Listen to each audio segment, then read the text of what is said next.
Okay, we're in the Clinch, where we tackle and grapple everything martial arts. We're sponsored by ErikPaulson.com, PedroSauer.com, ThaiBoxing.com, Inosanto.com, the Academy MinMN.com, and GregNelsonMMA.com. Today, got my super best friend, Erik Paulson. We're going to start jibber jabbering about old school martial arts and some stories and have some fun. Yeah, I mean, why don't you guys? I mean, me and Nat will hang out in the background and give you some comments from the peanut gallery. Yes. But man, you guys, I started in '91, so I met you guys then. But you guys were already pretty deep into the martial arts. Why don't you guys tell us a little bit about your background, how you got started in martial arts, and what led up to now? Well, I'll start and then pick it up with Erik. Well, I started mostly as a wrestler and then started doing martial arts with my brother, where it's basically him just beating the crap out of me with a pair of boxing gloves. And then I started working with a bunch of friends, and one of them was a karate guy and one of them did this and that. And I was still wrestling and doing a lot of sparring. And we just basically would just mix it up in the yard or in the garage. And then eventually we started getting a little bit more formal with it because we started reading all the Guru Dan books and all the different martial arts books. And we started putting together our own training programs. But I really would say that I started to formally do the martial arts when I met Guru Rick Fay and went to his garage. And there was like 8 people there. And when was that? That was it was the summer of 1983. Right between, right after I got out of college. There was a guy named Steve K that I worked with at My Pie Pizza. And one day I saw him doing Sinawali with the knives. And I go, hey, that's Kali. And he goes, Kali? And I go, yeah, whatever. And he goes, and then I tried to get him to tell me where he was teaching or was doing martial arts. He wouldn't say anything. He said, no, I just mess around with it.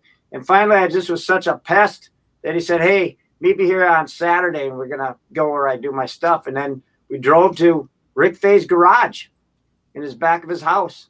And it was just, gave me a couple sticks. I remember I had my nunchucks. I was doing my nunchucks. And, Rick was like, nice nunchucks. We'll use those later. And then we never did. But, and we just started doing Sinawali. We do like 45 minutes of Sinawali. Then we'd start doing some stuff. And that's when I started learning. Because he did Wing Chun originally. And then he went out to the Irvine camp in like 1979. That's where he met Guru Dan and Paul Vunak and Tim Tackett and Sifu Larry Hartzell. And all those guys was out at the original Irvine camp. So he was already pretty deep. Didn't he train with Jin Fun Mark a little bit with the Praying Mantis also? All that stuff. Everybody that was around. Yeah. Is Jin Fun Mark still around? I don't know. I think he's still alive. Oh, no. I think he died. Yeah, I actually saw his grave recently. Really? Oh. I think it's in the by Lake Calhoun or Bidé Moxca. I used to see him. I used to see his ad in the Yellow Pages all the time. Oh, yeah. Yeah. I was always That's cool. really cool ads with the praying mantis. Oh, yeah. Did you ever go in there, Greg? I went to the Chung Mu Kwan a couple times. He had this street school in downtown Minneapolis, and it was like it was cool. It had dummies and weird training devices and stuff. I went in there when I was like 17 or something. Last year? Yeah, I wish. We don't know if Nat is the oldest looking 17-year-old or the youngest looking 70-year-old yet. That's right. Yeah, that was Pat Barry's comment. Yeah. So when did you start, Erik? I started in 1974. I was playing hockey, and I sucked because I used to skate on my ankles. And they wouldn't put me in the game. One time we went up to Mora. Remember Mora? You guys don't. Yeah. We went up to Mora, and I didn't get to play, and our team lost. And I sat on the bench and I was like, well, this sucks. And the guy goes, you guys are a bunch of losers. You guys suck. And then I raise my hand and he goes, yes. And I go, I don't suck because I didn't get to play. Those guys suck. He goes, you're part of the team, so you suck. And I go, but I didn't play, so I don't suck. And then I thought, you know what? Screw this guy. I'm not playing team sports anymore. This sucks. I want to be responsible for what I do, not all your teammates. You know, they couldn't score a goal or their defense sucked. So that's when my mom said, hey, there's a judo class in your elementary school. I was in 4th grade, and she goes, would you be interested to do that? I said, let me watch class. And it was funny because I'll never forget the biggest look of disappointment that my dad had was when I told him I was going to quit hockey and start judo. Hockey is like a religion in Minnesota, though. Sure is. Yeah. I mean, and the thing is nobody told me that going after the guy instead of the puck was not the right thing to do. And we always played outside at what was the name of the rink? It had, it was an outside rink, so I used to always try to check guys over the boards. And then I didn't even know that when you put your stick across their chest, it's called cross-checking. And I didn't know that. Nobody told me that, that was illegal. And then I also didn't know that hooking was illegal too. So I used to hook guys with my stick and trip people all the time. And I was always in the penalty box. And I remember my dad's like, hey, you have to go after the puck, not the guy. And I was like, why? Because the guy's got the puck. Go after the guy. And so I remember my best friend when I was a little kid, his name was Mike Anderson. He was on the opposing team, and he checked me so hard. He knocked me off my feet. The whole game stopped. I laid on my back. He knocked the air out of me. He cross-checked me and lifted me up and slammed me and gave me a taste of my own medicine, and that was it. That's when I was like, you know what? I think I'm going to get into judo. So that's how I started judo. Erik Paulson, the original Happy Gilmore. I had no idea that I just said, why am I in the penalty box the whole game? And they go, well, you're a little brutal. And I said, but I'm supposed to be, right? So being the goon at a young age, I had no idea that there was an actual name for what I was doing. And it was funny because I was at the Sharks game, and it was up in Bakersfield, and do you guys know who Marty McSorley is? Marty McSorley played for the LA Kings. He was the goon for the Kings. And I used to see him at Boxing Works. He used to come down and train next to Dave, and he would do boxing. And I was a bartender in Manhattan Beach, and Marty McSorley and the Kings, the players after their game, would come to our bar and have some beer. And he came in one time, and he was so upset. And I remember, normally he was like the life of the party, and he comes in, he's all upset, and I go, what can I get you? And he's like, I'll take a beer. And I go, what's wrong with you tonight? You guys lose? And he goes, no. And he smiled, and his front teeth were gone. Yeah. He lost his front teeth. Oh. He got him knocked out in a fight. And that's why he was mad, because he had to get his teeth replaced. So he became the coach of the Sharks. And then I was up there cornering Tony Frickland. Tony fought Dwayne Bang Ludwig. That was a great fight. Strike Force, I think. And then Marty McSorley said, hey, I have an opportunity for you if you're interested. He said, do you know how to skate? And I go, yeah. And he goes, would you be interested to train the goon for the Mighty Ducks? And I said, who's that? And he goes, Soros. And Violent Gentleman clothing line? Have you heard of Violent Gentleman? I don't think so. Uh-uh. It's well, Soros, he owns that company, and he was the goon for the Ducks. Huh. And the opportunity for me to be the trainer, like Jeremy Clark does. He trains all those goons. Yeah. He said all you got to do is you just got to spar with these guys, and they'll respect you. So he said all you got to do is put the gloves on and box with these guys, because that's all they want to do.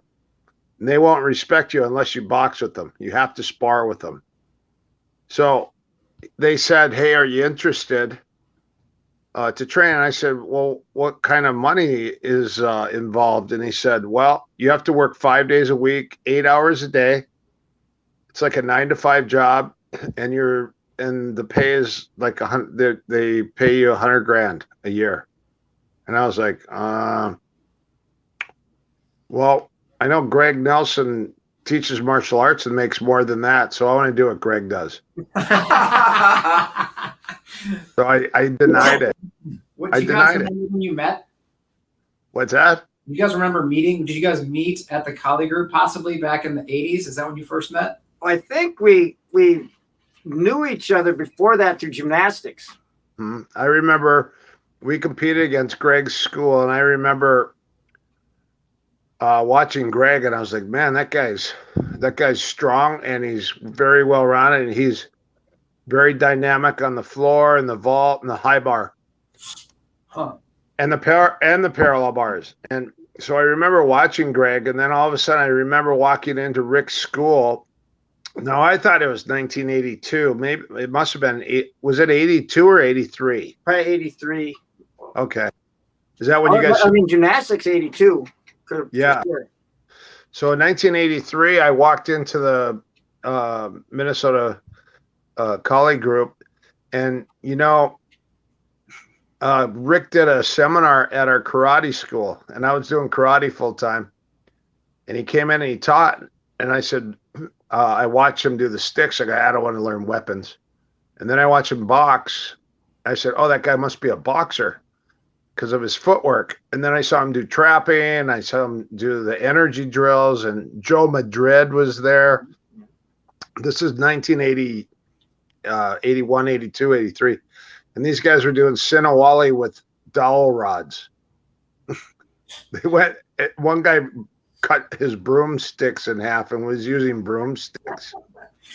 And I was like, what is this exactly you're doing? And he goes, Bruce Lee's martial arts. I go, this is Bruce Lee's martial arts. I go, I have all his books. And I go, where are you guys at? And he goes, downtown Minneapolis. So that was on Saturday, and on Monday I was knocking on his door, and I went in, and I remember Greg and Rick were full blown. They had all their gear on, hockey helmets, and they were stick sparring, punching, takedown, ground and pound. And I walked in, I go, holy crap, that's what I want to do. I go, this karate crap's, this is old and done. This is real. Yep. And then all of a sudden Rick walks over and he goes, because I just drove down to Minneapolis from Coon Rapids. And all of a sudden he just walks over and he goes, here, can you back up a little bit? I backed up and he shut the door and he locked it. Yeah, that's what we did. They locked me out of the school, and I had to sit outside and listen to him spar. And I was like, back up a little bit. Yeah. He just shut the door in my face, and then I was like, he goes, you're early. I said, well, I came early because I wanted to talk. He goes, I'm busy training. He goes, when I'm done, he goes, I'll let you back in. And I was like, wow, can I watch? And he's like, no, this is my training. I don't let anyone watch. And they shut me out of the door. And Greg was behind him going like this. And I was like, going, I know that guy. How do I know that guy? I know him. And then I was like, that's that gymnast guy. Were you on Armstrong? Yeah. Okay. That's crazy. So that's how we met. So I got locked out, and I was with my girlfriend at the time. Sister. Yeah. And Greg and Rick said, man, your sister's hot. And I kept getting so mad. I was like, that's my girlfriend. that's not my sister. And they're like, yeah, your sister's really cute. You know, and I kept getting mad. And then I didn't really realize that these guys were jokesters. And then finally I was like, okay, but that took some time. That took a lot of, Rick always told jokes when he taught. And I thought it was pretty funny because everything was hilarious. very combative and technical, but he was laughing the whole time. Yep. How about Nat when you called? How about when we were at Thai camp? Greg? What's that? You guys used to spar super hard back then. Yeah, we did it all. Sparred, It was full on intense. stick Hockey sparring, gear. full on super sparring, just whatever. Yeah, I remember there was quite a few days where you're just kind of going, "Ooh, my head kind of hurts." Yeah. Yeah, well, back then there were no rules. Like you don't know. Nobody knew how hard to really go. Yeah. Yeah. It's like Nat at Thai camp. What? That's when I get bullied. Okay. I'm little. That was funny. We had some good sparring that day. Yes. There's photos, I think. Yeah, thanks a lot. Only photo I saw was your shin on my side of my neck and my hand was down. and we were literally in the moss next to that huge old tree. Yeah. We weren't even in the grass anymore. We're in the moss. He's got to get in where he fits in, man. No, that was right. That was right before you like hammer fisted my head. That was an axe kick. I Yeah, didn't because you kicked me in the neck, and then I had to repay you with an axe kick, and I had dirt on my shoe, and I had left a little line across, and I was like, and then all of a sudden you ripped an overhand, and I was like, I looked at you and I go, hey, those little green gloves, what ounce are those? They're like 2 ounces. Those old Fairtex, they're Fairtex, green Fairtex that had no padding left in them. Wow, you got a good memory for getting hit in the head a lot. You ripped that overhand and then zapped me, and I go, hey. I was like, hey, those are bag gloves. What are you doing? He's descended from a long line of Pictish warriors. Yeah. So it's real easy. Real easy. Those gloves were actually my favorite gloves to spar in. I had the banana yellow ones, and I everyone around the world, everywhere I went, I would try to get guys to buy the banana Fairtex gloves. Huh. Until I got punched by Nat, and then I was like, these dummies wearing these 2-ounce gloves. And then I realized that I was one of those dummies that was going around punching people with those things.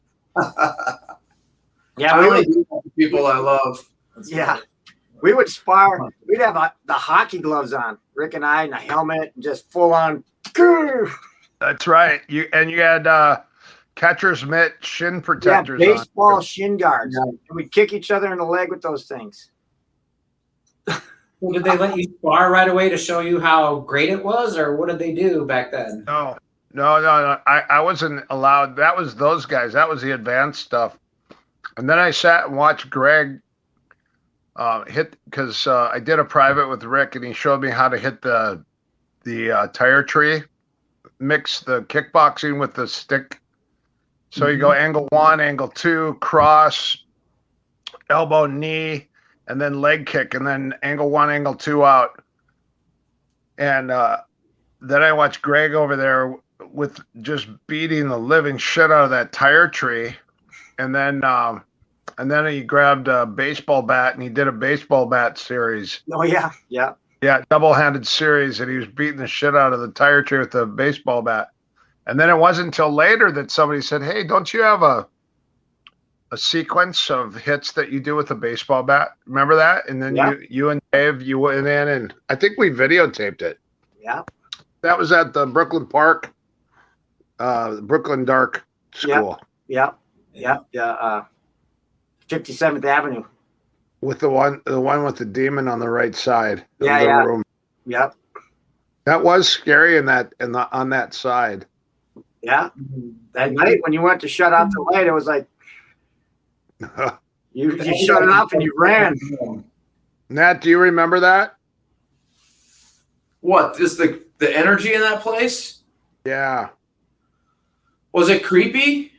Yeah, it was on the one side. It used to be like a In that middle room, it was because that was the clinic right there. And there was some, yeah. I think there was some lingering energy there. I mean, one time Pitbull just came in and walked in because we had the doors open, and it looked at us. It got stuck in the back. And then it got real low, and it was like foaming at the mouth. But it was in the back. And it went into the changing room, and it looked like it wanted to eat us and kill us. We had to call in the world. No, we called like Brooklyn Center Police. Animal control. They came out and they drew their guns.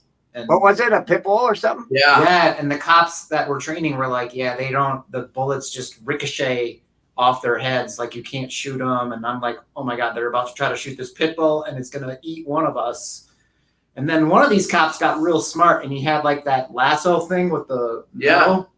And he goes, all right. And he took the door off the changing room and he kind of threw it down so it was penned in the changing room. And then he was like talking to it, and he was like talking to it, and he goes, shh, and he squirted it with mace, and he snatched it up and just let it out of the gym. And yeah, he got it. Yeah, it was crazy. They didn't have to hurt it. They got it out of there. But yeah, that was. I forgot about that. I would never remember that.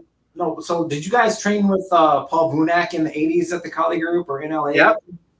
Yep. Rick, in early '90s. Yeah, Rick brought Paul out.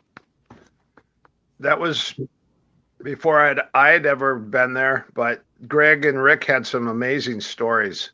Yeah, we had he right early on he brought him in, and Paul Vunak was so dynamic. He was one of the funnest seminars because he was so dynamic in how he taught and just so fast, and he had these great stories. Yeah. Yeah. How old were you? 17. Yeah. Yeah, you were just starting out. My arm, and I was like, ow. Yeah. I don't do that.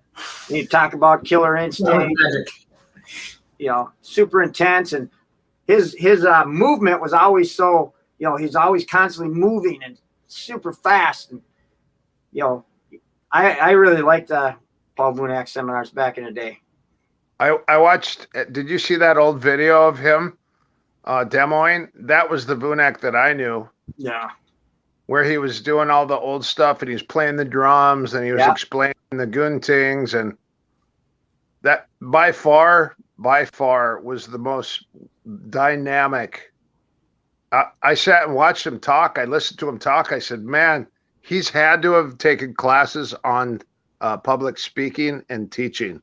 And then I called and talked to Simo Paula and I said, Paul Vunak, and she goes, yeah, he had a speech impediment, and so he took a class on speech, and then it went to public speaking and how to get across and explain stuff.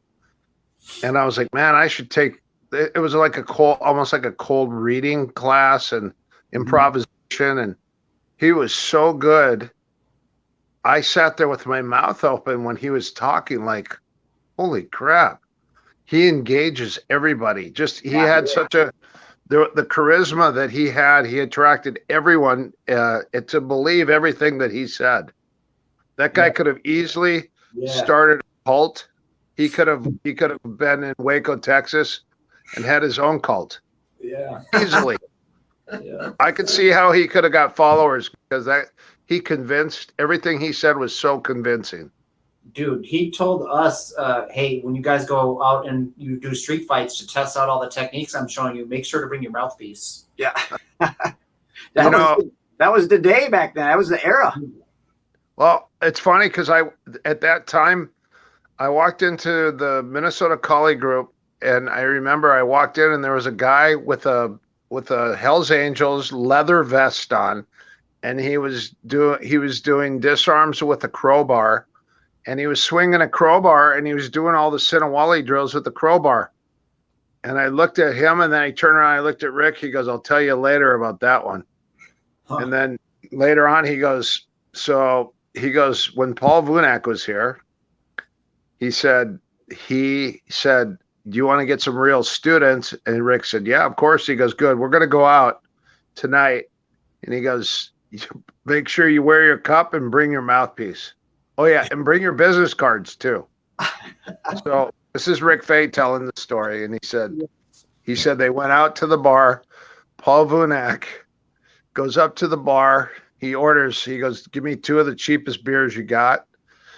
Gave him two glasses of beer. Gave Rick 1, and then he drank half. He took a sip out of his beer, turned around, looked at the biggest guy in the room, and threw his beer in the guy's face.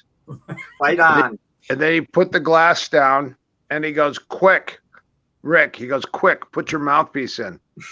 Rick put his mouthpiece in, and they went back to back, and they fought all these bikers. And then after they laid these guys out, Paul goes, "Quick." He goes, "Pull your business cards out and throw them in the air." So he threw his business cards out, and then he goes, and Rick looked at him, he goes, "Okay, run." They took off. And then all of a sudden he goes, this biker walks in, and he goes, "Hey," he goes, "I saw you guys fight." And he goes, "I want to learn to fight like you guys." And he goes, I found your card on the floor. There it is. And that's how he got this biker. But can you imagine? And it's funny because when I told Paul Vunak that story of himself, he just seems to forget. He goes, yeah, I don't remember that. And then I was like, well, what about, because his big thing was, have you heard of the adrenal burger? Oh, it sounds familiar. The adrenal burger is when your adrenaline kicks in. How do you deal with that adrenaline dump, which Bruce Lee called the adrenal burger? Oh. And what it is like, you know, when you're going to fight somebody, you get a surge of adrenaline that goes through your body. So Vunak would go, and he would take his car and drive down PCH in the middle of rush hour traffic. He would stop his car in the middle of traffic, in the middle lane, get out, grab his jumper cables from his trunk, and jump rope in the middle of the road, just so he could handle that adrenaline dump, because everyone's honking and flipping him off. Yeah, I remember he would always talk about, if you ever get in a near accident or something crazy happens, get out and start shadowboxing right then.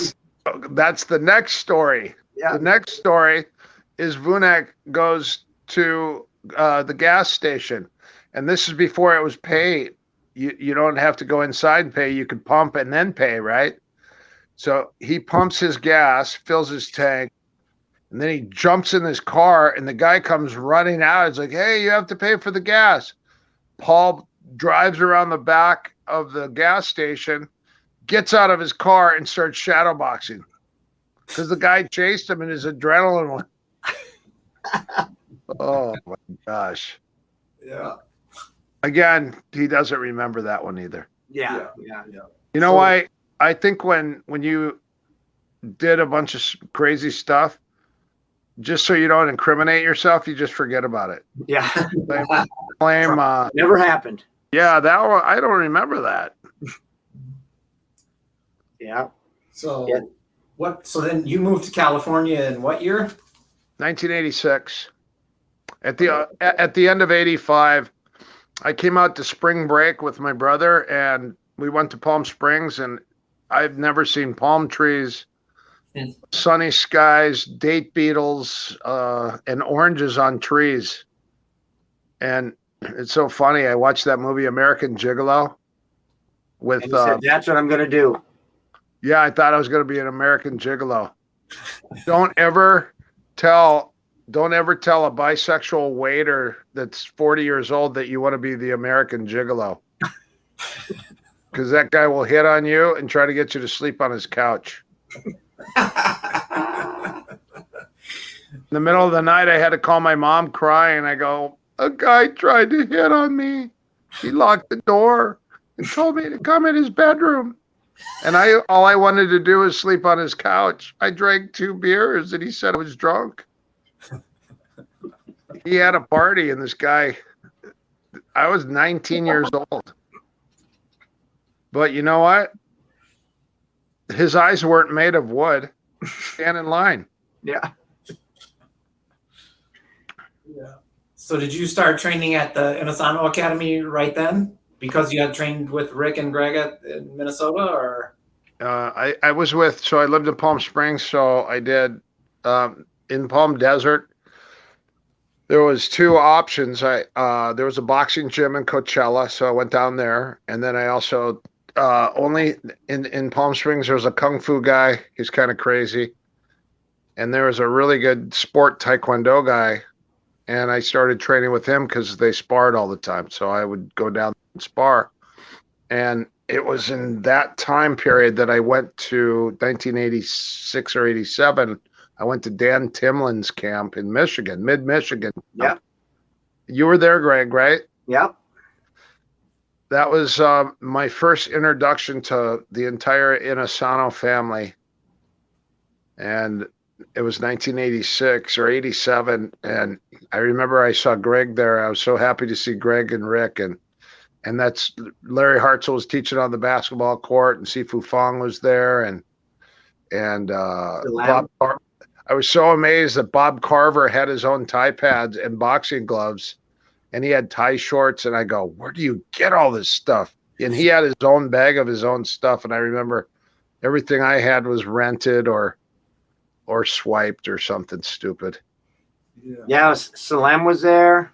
That's right. And was it Nino Bernardo? That's right. Chun? Yep. Yeah. Yeah. That's when Sifu. That's when Larry Hartzell did a lock flow on Rick out in the dirt, out in the field. And I looked at Rick, and he had tears in his eyes, full blown tears in his eyes from all the hard finger and wrist locks. I couldn't believe it. I was like, I walked up. I was like, "Are you crying?" He goes, "Those are tears of pain. Release your body." Larry, as soon as you would tap with Larry, that's when he put the lock on. Yeah, it was the 20 taps. But the best part about that camp was I was by myself, and my ex-girlfriend dropped me off there, and then she took off because she was from Michigan. And so I was there by myself, and I remember finding Rick and Greg at the end of a picnic table inside the cafeteria during lunch. They were by themselves, and I actually walked in and I asked if I could sit down. I sat down, and all I did is listen to these two tell jokes the whole time. And everyone else in the whole place was serious, and Greg and Rick the whole time were just telling jokes and making fun of everything. And I was like, you know what? That's the best mentality to have, and that's why when Greg hit a double wrist lock choke on me and walked out of his office, and I was on my knees, and Greg had me in a double wrist lock and he was choking me. Guru walked out, he looked at us, he goes, "Minnesota guys." Just shook his head, and I was like, "Oh." Greg got me with the double wrist lock choke. That's step one in the Prison Lock series? Yeah, step one in the Prison Lock series. Series 1. Then he hit me with the Father Nelson later. Oh, yeah. And then you remember Bernie Dudley? Oh, Bernie. Remember Bernie? Yeah, he shot like a rocket. Somebody was in a turtle.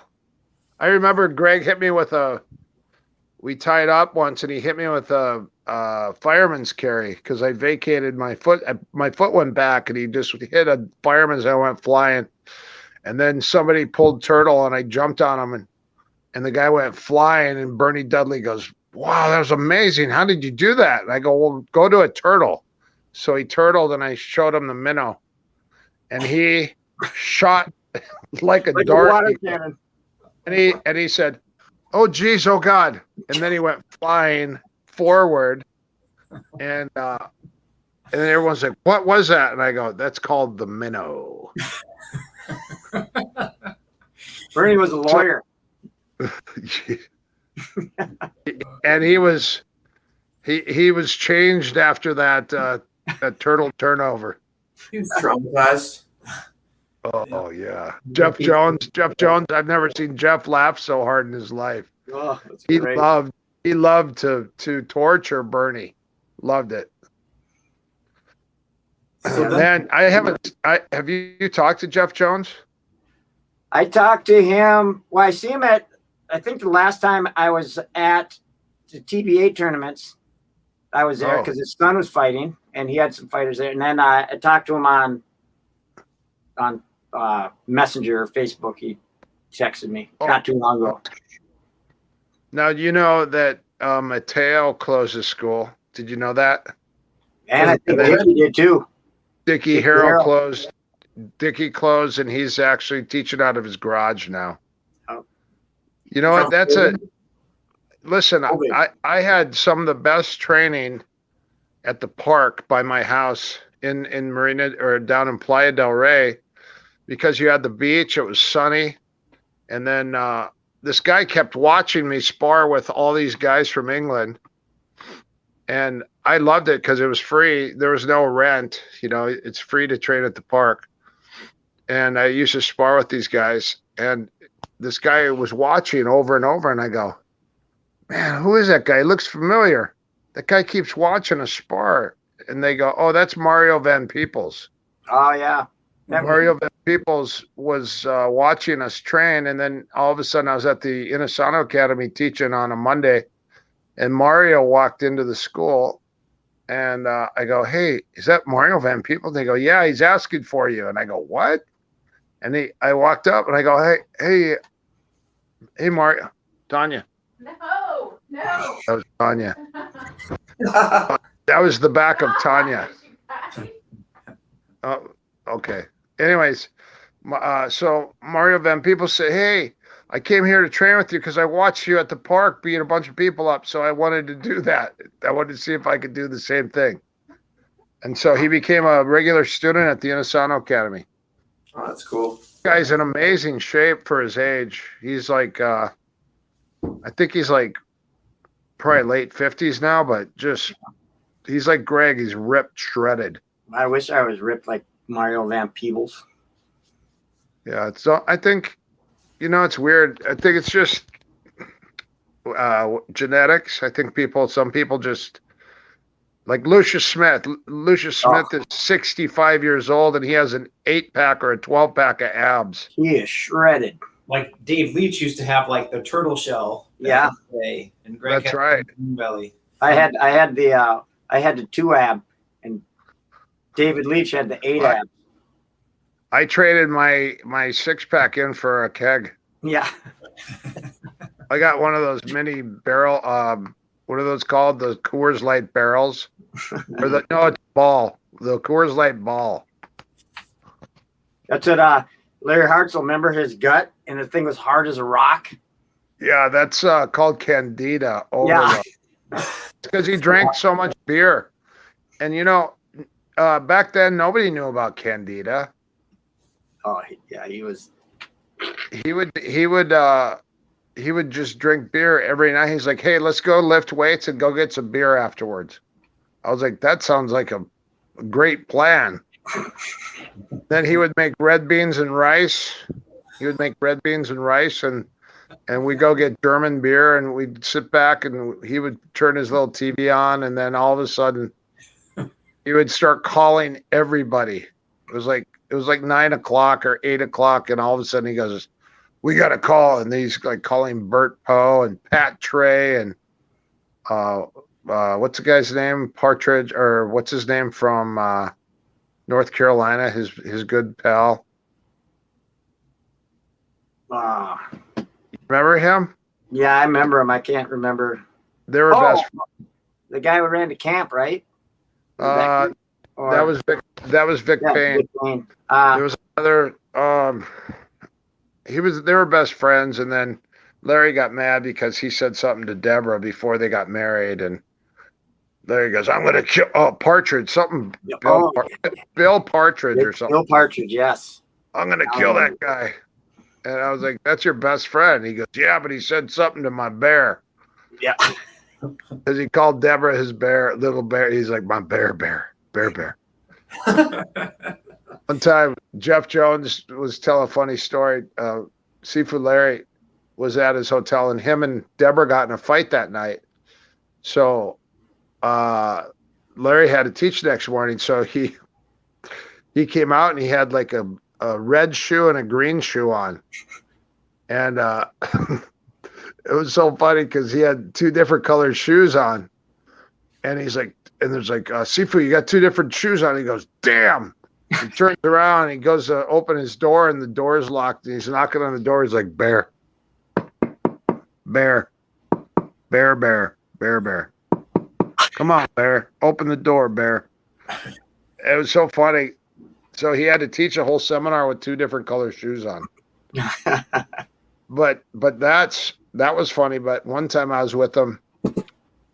I think it was a New York camp with Kevin Seaman, and same thing. Him and Deb got in a little fight or an argument, and she was mad in the morning. And he came out and he had two. I don't know why. He always carried two pair of shoes, wrestling shoes, but he had two left shoes on. He had another green and another red pair of shoe, but they were both the left feet, and he put them. He walked out. I go, Steve, Larry, I think you have the same foot on both feet, same shoe. He goes, damn it! No wonder this one feels so weird on my toes. Two left wrestling shoes on, and he's like knocking on the door, like, "Hey, bear, open." Man, those days are the best. Did you guys? So when you started teaching seminars, did you guys like? This is people have to understand. This is pre-internet, pre-YouTube. Yeah. Were there? I know I've heard some of the stories, at least about Ajahn Chai, but were people like always trying to test and didn't believe in some of the techniques and the training methods back in the day? Not for me. Everyone was cool with me. I think probably because I fought. So no, I never really had too many people try me out. But Larry kept saying all the time, he's like, make sure you got my back, bro. You got my back? And I go, why? He goes, this guy's probably going to challenge me. And he kept thinking that everyone was going to challenge him. I go, Larry, you're actually super scary. Yeah. And when somebody he would demonstrate on somebody, he would actually put the lock on all the way so they'd scream. And there was another time, these two brothers in Germany, he goes, you got to be careful on the guntings because if you really gunting somebody, it'll knock them out. And these two brothers go, bullshit. So this kid throws a right hand, and his brother hooked him in the bicep, which is a gunting. Hooked him in his bicep, and all of a sudden, all we heard from across the room was a bowling ball hitting the floor. And we turn around, this guy's laying on his back, and he's convulsing, and his brother's standing over him. He goes, it works. And Larry's like, those damn fools don't believe what I teach. And I was like, yeah, shouldn't we check on that guy? I think he's having a seizure or something. He's like, you guys need to learn the right way. I remember when Rick and I were in Japan, Takashi, the first time in the 80s, and you would ask somebody, you'd say, okay, punch me. And they would go, yeah! And they would punch right through your face. And so everything worked like a charm because you'd full on gunting them. And I remember they wanted to feel everything. So, okay, punch. And all of a sudden you'd hit them. It was so funny. They go, what? What is the deal? You know? And they'd line up, and Rick's going, "This is the best thing ever." And we were just gunting dudes one after another. It was great. Yeah, you guys. Dickerberg Academy, Greg. Oh yeah, when Ajahn Chai, the dude kept on. Ajahn would say, "Well, the side kick doesn't really work in Thai boxing because you turn your back and you kicked in the back." And the guy was like getting really mad about that. And you know how Ajahn is always like, I'm a 6th degree black belt in the Shorin rule. I can do the side kick, but it doesn't work. So him and his buddy were up in the ring, and Ajahn turned around a little bit, and the dude side kicked Ajahn in the chest, full on. Wow. Boom, drops down, gets up, and all of a sudden, I'm pretty sure all Ajahn was hearing was, and he just goes, leg, rib, head. Whap, whap, whap. And then the other guy jumps in. He grabs him, knees him a couple times, elbows him. And it was done in like 5 seconds. These dudes just laid out. And also, Guru Dan was there because they used to do the seminars together. And he's like, nobody go in the ring. Nobody go in the ring. And he's like, Master Chai, it's Danny. It's Danny. Nobody go in the ring. Nobody go in the ring. All panicked, and finally he clicked out. And the next day, the guys come to the seminar. Dude's jaw's wired shut, stitches his head. The other guy's got broken ribs. And they walk up and we're so sorry, Master Chai. And right out of his mouth, I remember Master Chai goes, now you learn something about the Thai boxing. Wow. It's just normal. And it was like normal to him. Yeah, he had challenges all the time, and he would provoke people too. Like he would go to Australia, and there was a karate guy who was like the head teacher. I think it was Bob Jones, and he goes, okay, and he made everyone do push-ups, and he goes, you too. He goes, you're fat. You need to, and the guy's like a 6th-degree black belt in karate, and he's like the headmaster guy. And he's like, get down and do push-ups now. And this guy's like, but I'm he goes, I don't care. He goes, you're fat. That's how he would provoke people. We go to the airport. I was with Guru Dan and Ajahn. This is after Thai camp. So we're checking in Oregon to get on an airplane. And Ajahn goes to the lady that was checking his bag. He goes, suppose you run a little bit, ma'am. You're fat, so suppose you run a little bit. It will help you make your life last longer. And Guru and I were like looking at each other like, wow, okay. And she's like, yeah, it's probably a good idea that I do run a little. Yeah, I've been eating a lot lately. Yeah, he could do that though. I remember we had this girl at the how he gets away with that. Yeah, we had this girl at the old collie group, and we were doing this Sinawali drill where you go down, you sit down, you lay down, you get back up. What she couldn't do is sit up to get up, because she was just overweight a little bit. And Rick goes, you should probably work a little bit on your weight. And she got so pissed off, she storms out of the school. And he's like, geez, criminy. So seminar, Ajahn Chai's there, and of course, in front of everybody, he goes, ma'am, you're a little bit fat. And she goes, yeah, I know. And Rick goes, what? She came back with a bag of Twinkies and potato chips. But he could say stuff like that, and people would be like, oh, I know, sir. I know. I'm fat. He had a unique ability to like express how much he cared about you. Yeah, for sure. As a martial artist, I think. Yeah. So you can accept that criticism from someone that cares. Oh, man. Yeah. Remember Mark Wade's girlfriend, that super hot one? And he's looking at her and he goes, you got a long neck, ma'am. Everyone's like, neck? Look at the rest of her. Which one? Who was that? There was this guy, and he had this really good looking girlfriend, and she was super hot. She was doing these things, and Achahn's just going, we're like, yeah, okay. And all of a sudden he goes, ma'am, you got a long neck. It's like, what? Like of all things you should talk about. Of all things, everyone's like, yeah, I love you. Wow. That's funny. Nat, I asked you, you don't know Nathan Corbett? Nathan Carnage Corbett? He's from Australia. He's a 11-time world Muay Thai champion, and he was known for his right elbow. Oh, I'm not sure. Call him the golden elbow or something like that. But it's funny because I was at Ruka training Pat Tenori, the owner of Ruka, the other day, and Nathan came in, and I looked right at him. I was like, wow, this guy looks really familiar. And he goes, hey, I just want to say hi, and I wanted to talk to you. He goes, I trained with you when I was 17 years old at Vince Perry's in his backyard, and you inspired me so much. He goes, I started fighting, and he didn't say much else. And then it was the owner, Pat, said that guy's Thai boxing's crazy, and if you watch some of his fights, he used to knock everyone out with his right elbow.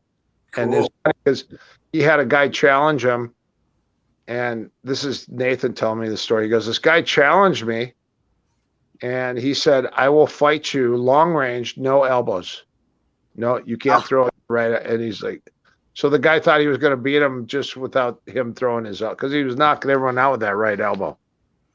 But he's like 6'2". I just thought you might know who he was. I didn't know. I don't think so.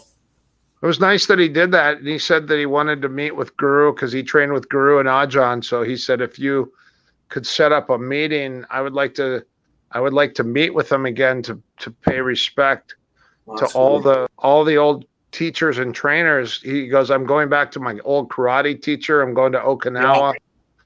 And he goes, these guys aren't going to be around much longer. And he goes, you got to pay respects. So he's gone back to the traditional stuff. But he said he wanted to talk with Guru and Ajahn about, because he said he originally learned the Jun Fan elbow, or the JKD elbows, from Vince Perry. And he said that's what he started using to formulate his elbow method for fighting. So he wanted to go back and ask Guru Dan about the JKD elbows, and then Ajahn about his elbows. Well, it is important to think about where you came from and the people that inspired you and that helped you out. I mean, they all play a role in your growth and where you end up. And yeah, like you said, they're not going to be around forever. That's right. And it's good for them to know that you're thinking about them. Well, it's weird because he said I'm 40 years old. I'm done getting punched in the face. He goes, but I want to know that I'm in shape to still fight, that I could fight anybody at any time, but I'm not going to fight. He goes, I just don't want to get punched in the head anymore. Yeah. And I said, you got to be about 40 years old. And he goes, yeah, I'm 41. And I said, that makes sense, because that's about the right time to stop getting punched in the head. That's the exact age where I decided I 40. can't do this. I can't do this anymore. I was 42. 42. When the guy told you that books make his head hurt? Yeah. That was when I decided that I'll never fight MMA anymore. When I was reading a book, we were doing our medicals, and I was reading a book, and he goes, "Oh, you like to read?" And I said, "Yeah." He goes, "Reading makes my head hurt." And I was just like, "Fuck, I'm out of here. I can't hang anymore in this environment. I'm done getting punched in the head. I like to read books." Well, you're lucky. Books when I'm older. You're lucky you're lucky because you're a fighter that you actually could still read books. Some Exactly. guys, I have my eyesight. I think from getting hit a lot, my eyesight started blurring. Mine too. Mine is getting blurred. I can't see the screen without my glasses on, and these aren't even my glasses. These are probably Tanya's. Yeah. I think my eyes are starting to. I think it's just age. I don't feel like I've damaged them from getting punched, but yeah. I feel my eyes would start to flicker like this, and I know it's from boxing. Yeah. I was sparring with Battaglia 40 rounds a week, and he was trying to knock me out, and I said, I've never been knocked out. And he said, "Oh, really?" And so that's like telling Josh Barnett you've never been knee barred. Yeah. Not a good. Don't talk like that. Yeah, he was a wild man. Battaglia. Not a good idea. Man, 40 rounds a week for a year I sparred with him, and I couldn't remember shit. I literally had 4 phone numbers. I couldn't remember one phone. I couldn't remember one number. And the guy said, "Hey, how old are you?" And I go, "I'm 40, maybe." Yeah, I was 40. He goes, "What's your phone number?" I go, I got 4 phone numbers. I have a pager, and then I have 3 phones. And he said, "You don't remember one number?" I go, "No." He goes, "Well, what do you do?" And I go, "Oh, I've been boxing." He goes, oh, well, how much? And I go, oh, I've been sparring with an Olympian about 40 rounds a week. And he goes, you might want to quit doing that. He goes, you can't even remember one phone number. I could, and my eyes would flicker. I would look at something in the morning and it would just flicker. And I'm like, this has got to be from getting hit in the head. I couldn't for you. Yeah, I couldn't focus either. I could only focus for a little while, and then like I would start reading a book and I had to stop because I couldn't sit there. It was making me angry to read more than a page. Yeah, getting hit in the head makes you angry, makes you belligerent. We've always been fairly conscious and safe with that here at the Minnesota Martial Arts Academy. Yeah, it was a little bit rougher back in the day, but now, man, like it's amazing to see. Like I watched that Max Holloway fight, and he didn't even spar at all. Yeah, Able to. We used to. I remember just every time we train, every sparring session, you get your bell rung. You wouldn't get knocked out, but I remember just sitting there going, who am I again? Yeah. Oh yeah, that's right. I remember Chad and I. Nail into that. Guru walked in with Sifu Fong and Ajahn Chai one time, and Chad and I were getting ready for a fight, and this is right after Brandon Lee passed away, and all of a sudden, I hit Chad with the hardest jab cross, and then he left kicked me in the ribs, and he body locked me, picked me up over his head, slammed me, and started punching, and I was up kicking him in the face. And the guys walked in and saw that, and they go, "Holy crap!" And I was like, "Hey, how hard are we supposed to be going all out, or what? How does this work?" And we had no idea because there were no rules. There was not one rule to training for MMA. No, I remember at the Glencoe school. That's where I met Chad, and I know Guru was sitting behind his little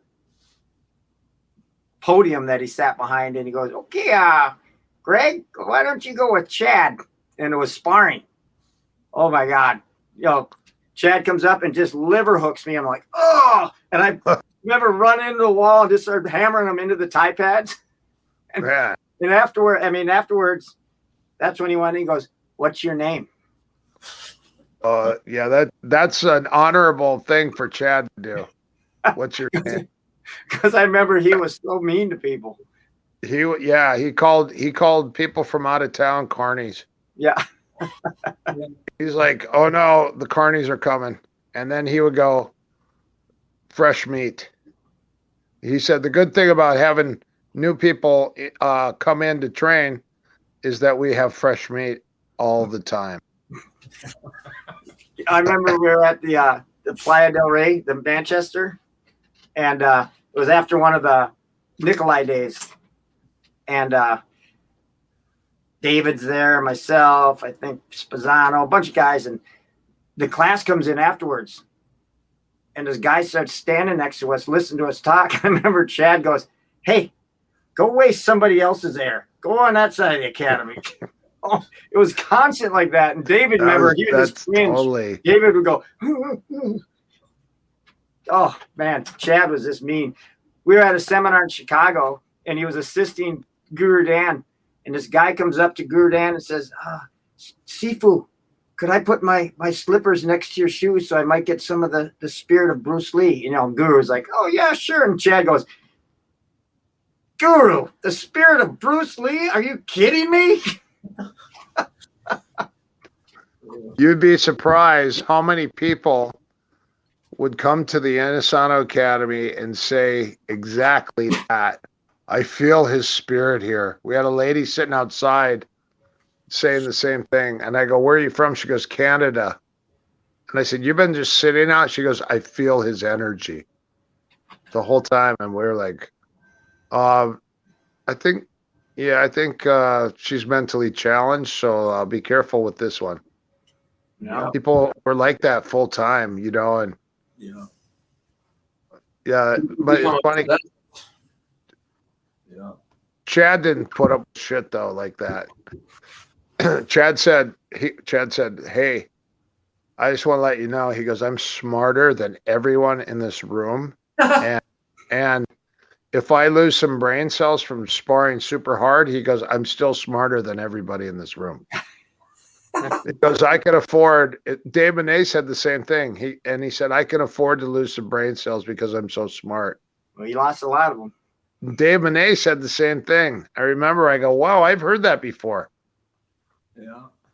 I saw Dave after one of the UFCs in Minnesota. And he came up to me and talked, and I go, oh, you're on, they must have you on like an antidepressant or something, because he was like boisterous and exciting and dynamic with his words, and he was telling jokes, and he kind of came out of his shell. You know how he always was repressed a little. And he said, hey, guess what? And I go, what? He said, I got diagnosed with Lyme's disease. They found out I had Lyme's disease for 17 years. Yeah. Yep. And that's what made him a shell of himself. Yeah. Saul's dealing with that right now. Yeah. Does he have Lyme's disease? Yeah, he's getting some treatment and it's getting better, but yeah. Ozone. Ozone is the number one treatment. There's two. Ozone, and then there's another thing called a SKIA test. Do you remember Draco or Mark Sells? I remember Mark Sells, yeah. Okay, they call him, what was his name? Draco or whatever they call in the UFC. I don't know. Doesn't matter. Mark Sells. No, not Mark Sells. No, Mark Sells at the academy. Oh no, Mark. What's his name? Mark. He trained at Matt Serra's gym. The bald guy, they call him Draco. He fought Sells. He fought in the UFC. Can't remember. His mom had Lyme's disease, and she called Dr. Bill in New York, and she told him, she said, I have Lyme's disease. She said, I look in the mirror and I'm literally a shell of myself. I don't recognize who I am when I look in the mirror.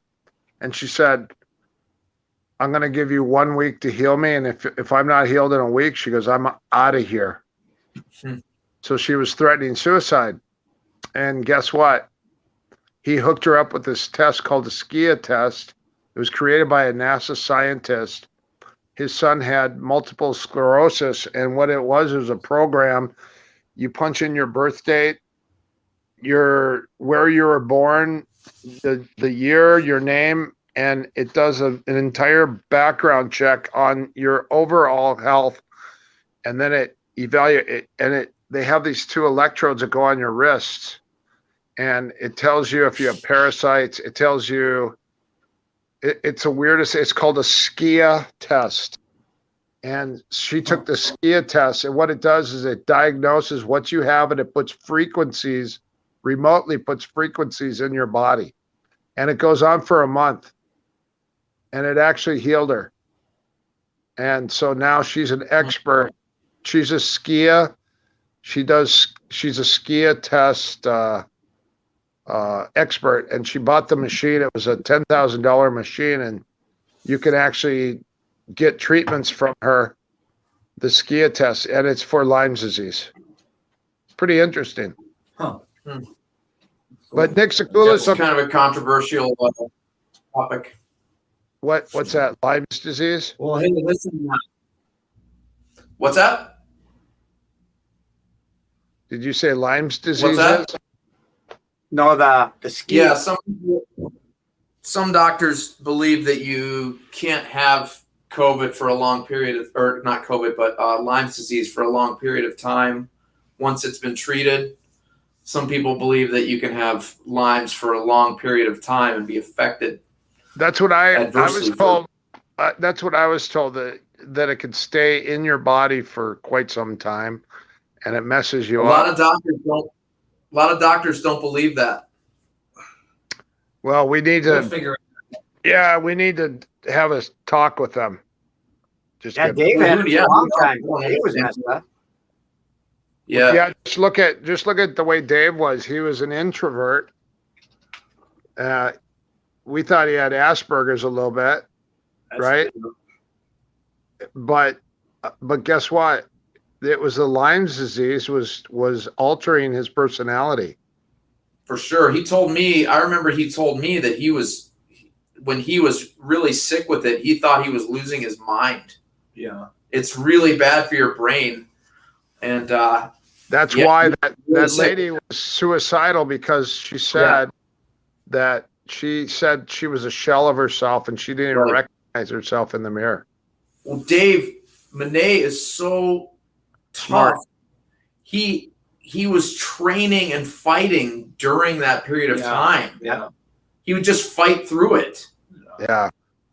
I mean, pretty crazy, pretty amazing. Yeah. I was with Greg when we were in Japan, and he fought Dennis Hall. Yeah. And it was so funny because I watched him drill the spinning knee bar like 50 times in a row, and then I actually was ringside and I saw him hit that the knee bar on Dennis Hall, and I was like, see, that's why he's good at knee bars, because he drills the shit out of them. And it was so funny because this guy goes, hey, what do you think of the fights? And I go, this is the most amazing thing. I've never watched fights before. And this guy goes, what? And I go, I've just been fighting. I never watch them. I don't even watch them on TV. It was funny because I had never been to a live fight ever before, and it was the most exciting. I was ringside in Japan. I got to watch Dave Monet fight Dennis Hall, and it was so. And Matt Hughes was on that card. Yeah, I cornered Matt for Gono, big Gono. Wow. Yeah, those are fun times. And that's when Carlos Newton came up and he put his hands on you and tried to hit on me, pretty sure. that guy He's massaging my neck. He's like, hey, and I'm like, I'm telling you, that guy had got the best chin, which nobody even knew. You know, he got kneed by Pele. Yeah. And his head shot up a foot, and he just smiled and gave him a thumbs up. Remember that when Pele did that? Yeah, and then Pele knocked out Hughes with his knee. Man. He had hit that like bicycle knee. You know, like a bicycle kick, but he'd use a bicycle knee. When you would shoot a double, he'd hit a bicycle knee on your face. Yeah, That guy was so talented. I don't understand, like, how people don't ever talk about Pele anymore, and that it was all Vanderlei Silva, and I was like, well, no way. Vanderlei came after Pele. Yeah, he came after Pele. Yeah. What about Remember Marco when- Ruas came to the streets? Marco Ruas came to the streets. There's so many. Do you remember? Do you remember when Pele fought Macaco and humped him in the corner? Yeah. He dry humped him, and he got Macaco so mad. And then I think Macaco, Pele or somebody shot, and then he started humping his head on the ground, and then he stood up, and Pele took his back standing in the ring, and then he started dry humping him. And I was looking at it going, man, I've done that before, but it was a girl. Yeah. Yeah, that was Macaco and Pele and the Machismo. It was all part of that. Oh, That's man. what it was back then. That's Yeah. how it was. Do you know I won the dry hump award 3 years in a row? When was that? 7th, 8th, and 9th grade? That's it. Yeah, I was in. I think I was a sophomore. This is going to be like a little over an hour, so we're gonna have Greg send us off, Greg, and then we'll turn. No, don't end on that note. Yeah. Yeah. Erik Paulson was one of the dry humping masters back in the day, and such awesome. Among other things. Yeah, amongst other. Locks and dry No, humping. those were good stories, man, from the 80s until today. I got to tell one more. Many more. I got one more. This is funny. Okay. So my brother and I were down at the Mississippi River, and I threw a rock at a bottle that was floating down, and it broke the top of the bottle. So we had walked down a mile, and this bottle came floating in, and I go, hey, there's a bottle. I grabbed it out of the water, and I whipped it, forgetting that the top was cut. It cut my finger. See that scar? Yeah, right in the middle. So I had hamburger hanging out and I was bleeding everywhere. And I ran up the bank and I go to my mom. They were at my neighbor's. I go, hey, look at my finger. Brad and I were throwing rocks at bottles and I grabbed the bottle, I threw it, and it cut me. So my dad gets mad. My mom grabs me and rushes me to Mercy Medical to the emergency room to get sewn up. I'm sitting there getting sewn up. And all of a sudden, I got my stitches. I was walking out, and my dad's walking in, and he's holding his hand. And all of a sudden, I go, "Hey, Dad, what are you doing here?" And he goes, "Well," I got mad at Brad. I got mad at Brad because Brad broke that bottle and cut your finger. And I go, "No, we both did." I grabbed it. I didn't know it was the same bottle, and I grabbed it and threw it. And he goes, "Well, anyways, I got mad at Brad, and I punched Brad in the shoulder, and he stepped back and he shot a double on me. He took me down in the living room, and then Sham saw us, my big old English sheepdog, and he comes in and jumps on my dad and just starts humping the shit out of him. My sheepdog's like 65 pounds, just a humping machine, just going to town. He's dry humping my dad. My dad turns around to hit Sham, and Sham slips, and my dad hits the floor and breaks his thumb.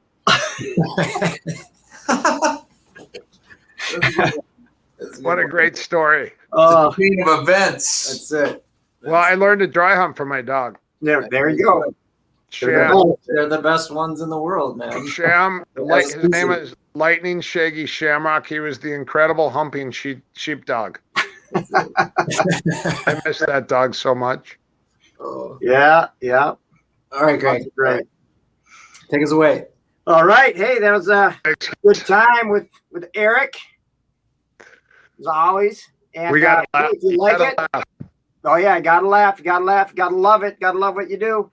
If you hey, subscribe, do all the stuff you're supposed to do, and he'll set you on that stuff straight. But hey, go to GregNelsonMMA.com, ErikPaulson.com. All right. TheAcademyMin.com, PedroSauer.com, Inosanto.com, ThaiBoxing.com. That's where you get all of our stuff, all of our training. And hey, it's about having fun and loving what you do, doing what you love, and hanging around people that you love to be around. That's right. And that's why we're doing it all this for this many years, still doing the same stuff. All right. Good talk. Good Thanks, talk. Yeah, guys.